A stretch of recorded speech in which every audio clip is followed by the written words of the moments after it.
आज अत्यंत दुःखद अशा प्रकारचा दिवस आहे. महाराष्ट्राच्या आणि देशाच्या राजकारणामध्ये ज्यांना राजयोगी नेता म्हणून आपण ओळखतो असे शिवराज पाटील चाकूरकर साहेब यांचं आज दुःखद निधन झालं. जवळजवळ 6 दशक त्यांनी महाराष्ट्राच्या आणि देशाच्या राजकारणामध्ये सेवा केली. लातूरचे नगराध्यक्ष, आमदार, विधानसभेचे उपसभापती, विधानसभेचे अध्यक्ष, त्यानंतर मग लोकसभेमध्ये देखील गेल्यानंतर त्या ठिकाणी मंत्री, लोकसभेचे उपाध्यक्ष, लोकसभेचे अध्यक्ष, देशाचे गृहमंत्री, असा एक अतिशय बृहद प्रवास आणि त्यानंतर राज्यपाल, असा एक अतिशय बृहद प्रवास हा त्यांच्या जीवनाचा राहिला. आणि या सगळ्या त्यांच्या राजकीय कारकिर्दीमध्ये एक अजातशत्रू अशा प्रकारचं नेतृत्व, पक्षाच्या भिंतीच्या पलीकडे, जाती धर्म भाषेच्या भिंतीच्या पलीकडे नेहमीच त्यांचं नेतृत्व राहिलं. आणि संपूर्ण एवढ्या मोठ्या राजकीय आयुष्यामध्ये कधीही एक डाग देखील त्यांच्यावर लागला नाही, कधी कुठला भ्रष्टाचाराचा आरोप देखील त्यांच्यावर झाला नाही. अतिशय स्वच्छ चारित्र्य हे त्यांनी त्या ठिकाणी ठेवलं. उत्तम वक्ता म्हणून त्यांची ओळख होती. मराठी, हिंदी, इंग्रजी सर्व भाषांवर त्यांचं प्रचंड प्रभुत्व होतं. आणि लोकसभेचे अध्यक्ष म्हणून तर ज्या प्रकारे त्यांनी कामकाज हाताळलं, त्यामुळे त्या अध्यक्षपदाचा बेंचमार्क हा तयार करण्याचं काम त्यांनी केलं. या सगळ्या वाटचालीमध्ये सर्व पक्षीय जे ज्येष्ठ नेते आहेत त्यांच्याशी त्यांचे अतिशय जिव्हाळ्याचे संबंध राहिले. ते आपल्या विचारांशी नेहमी प्रतिबद्ध राहिले, पण प्रत्येक विचाराचा सन्मान त्यांनी नेहमी केलेला. आणि म्हणूनच एक असं नेतृत्व होतं की ज्यांनी राजकारणामध्ये एखादा योगी ज्या प्रकारचं जीवन जगतो तसं जीवन जगण्याचा प्रयत्न. त्यांच्या जाण्यामुळे निश्चितच महाराष्ट्राची आणि देशाची एक मोठी हानी झाली आहे. मात्र हे आपण निश्चितपणे म्हणू शकतो की राजकीय संस्कृती कशी असावी आणि सुसंस्कृत नेता कसा असावा या संदर्भात कोणालाही त्या ठिकाणी प्रेरणा घ्यायची असेल तर ती शिवराज पाटील साहेबांकडनं नेहमीच घेता येईल अशा प्रकारचं त्यांचं व्यक्तिमत्व राहिलेलं आहे. वैयक्तिक माझा देखील त्यांच्याशी संबंध आला आणि मला आजही आठवतं की माझ्या मागच्याही कार्यकाळामध्ये ज्यावेळी मी काही चांगले निर्णय केले त्यावेळी समोरून स्वतः फोन करून हा निर्णय चांगला आहे, या निर्णयाचा फायदा होईल याबद्दल अभिनंदन करणारी अशा प्रकारची त्यांची एक मला असं वाटतं वृत्ती होती की ज्यातनं चांगल्याला चांगलं म्हणण्याचा एक नेहमी त्यांचा भाव असायचा. अनेक वेळा त्यांच्याशी भेट व्हायच्या. अतिशय कुठल्याही गोष्टीचं सविस्तर ज्ञान असल्यामुळे त्यांच्याशी बोलणं हा देखील एक मला असं वाटतं एक पर्वणी ती असायची. आणि आपल्याला सगळ्यांना कल्पना आहे की तसं अतिशय जबाबदार अशा प्रकारचं त्यांचं रूप होतं. एक नेता म्हणून त्यांच्याकडे पाहिल्यानंतर विश्वास वाटायचा अशा प्रकारचं त्यांचं नेतृत्व होतं. त्यामुळे निश्चितच सर्वांना त्यांची आठवण राहील. लातूर शहराला, लातूर जिल्ह्याला तर त्यांचं इतकं सानिध्य लाभलं. 7 वेळा लोकसभेला आणि 2 वेळा विधानसभेला ते इथनं निवडून गेले. त्यामुळे निश्चितच एक मोठी पोकळी आहे. मी महाराष्ट्र सरकारच्या वतीने आणि महाराष्ट्राच्या जनतेच्या वतीनेही त्यांना विनम्र श्रद्धांजली या ठिकाणी अर्पण करतो आणि त्यांच्या कुटुंबावर झाली विविध विषयांवर चर्चा झाली, त्यामुळे त्यांचा जो काही त्यांची आठवण आणि त्यांचा उचित सन्मान है तो तो राहीलच। आज हम सभी के लिए ये बहुत ही दुख की बेला है कि हमारे देश के पूर्व गृह मंत्री और लोकसभा के पूर्व अध्यक्ष शिवराज पाटिल चाकूरकर जी, इनका निधन हुआ है। उनके निधन से एक राजनीति में बहुत ही संस्कारी इस प्रकार का नेतृत्व हमारे बीच से निकल गया है। करीब 6 दशकों तक भारत की और महाराष्ट्र की राजनीति में उनका वजूद रहा है। ये 7 बार लोकसभा के सदस्य रहे, 2 बार महाराष्ट्र विधानसभा के सदस्य रहे, वो महाराष्ट्र में मंत्री रहे, केंद्र में मंत्री रहे, महाराष्ट्र में विधानसभा के उपाध्यक्ष और विधानसभा के अध्यक्ष रहे, लोकसभा के उपाध्यक्ष और लोकसभा के अध्यक्ष रहे। और इस पूरे कार्यकाल में उन पर कभी एक आरोप भी नहीं लगा। एक बेदाग छवि के साथ उन्होंने अपना जीवन व्यतीत किया है।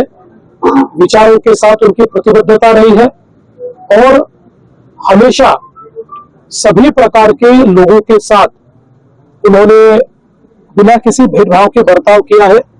कभी किसी की जाति, धर्म, भाषा, अमीर गरीब, ऊंच नीच, इसका कभी विचार उन्होंने नहीं किया। इसीलिए भारत की राजनीति में जो पार्टी पॉलिटिक्स से ऊपर उठकर नेता देखे गए, उनमें से एक ऐसे शिवराज पाटिल जी थे। हमारे महाराष्ट्र के और देश के विकास में उनका एक बड़ा योगदान रहा है और विशेष रूप से मैं ऐसा मानता हूं कि कुल उनके पूरे राजनीतिक करियर को हम देखें और उनके व्यक्तिगत जीवन को भी देखें तो किसी को भी प्रेरणा मिले, इस प्रकार का प्रेरणादायी उनका जीवन हमेशा रहा है। मैं आज उन्हें बहुत ही विनम्र श्रद्धांजलि अर्पण करना चाहता हूं और साथ ही में उनके परिवार को और सारे जो उनके परिवार के दोस्त हैं, जितने बृहद परिवार के सभी सदस्य हैं, ऐसे सभी लोगों को ये दुख सहन करने की शक्ति ईश्वर दे, ऐसी ईश्वर से प्रार्थना करता हूं।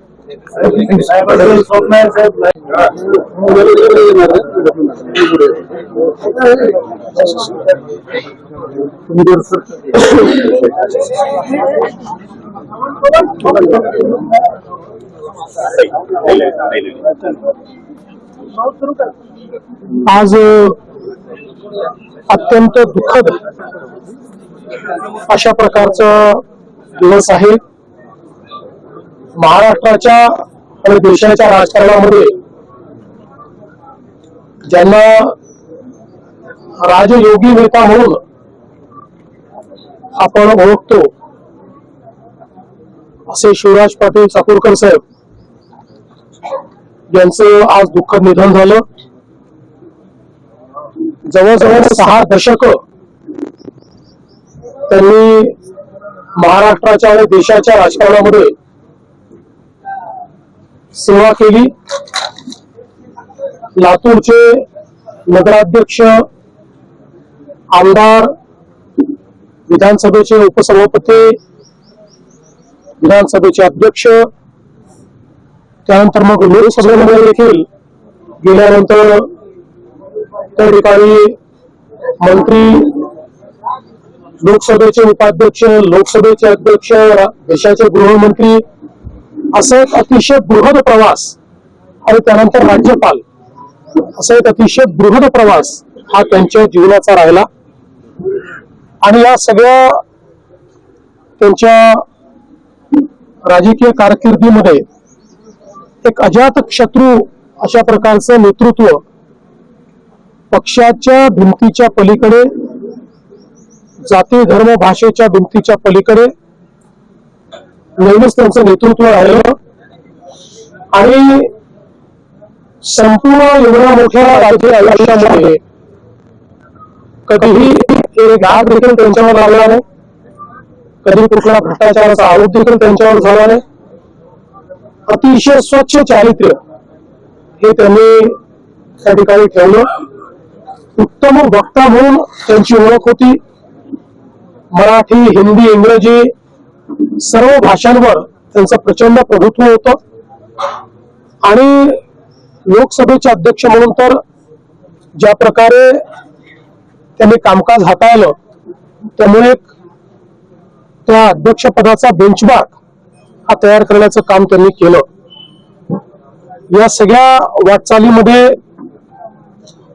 सर्व पक्षीय जे ज्येष्ठ नेते आहेत त्यांच्याशी त्यांचे अतिशय जिव्हाळ्याचे संबंध राहिले.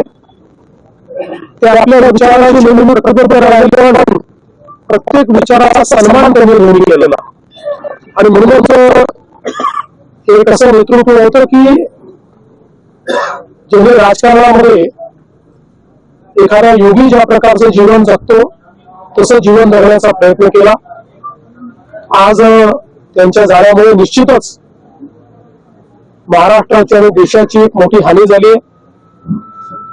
मात्र हे आपण निश्चितपणे म्हणू शकतो की राजकीय संस्कृती कशी असावी आणि सुसंस्कृत नेता कसा असावा या संदर्भात कोणालाही त्या ठिकाणी प्रेरणा घ्यायची असेल तर ती शिवराज पाटील साहेबांकडनं नेहमीच घेता येईल अशा प्रकारचं त्यांचं व्यक्तिमत्व राहिलेलं आहे.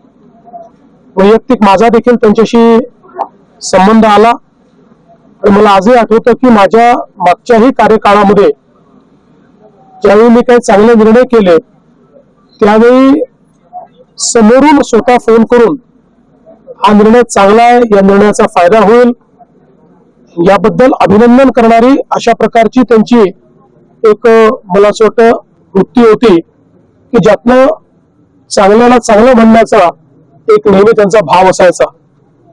अनेक वेळा त्यांच्याशी भेट व्हायच्या. अतिशय कुठल्याही गोष्टीचं सविस्तर ज्ञान असल्यामुळे त्यांच्याशी बोलणं हा देखील एक मला असं वाटतं एक पर्वणी असायची. आणि आपल्याला सगळ्यांना कल्पना आहे की तसं अतिशय वादार अशा प्रकारचं त्यांचं रूप होतं.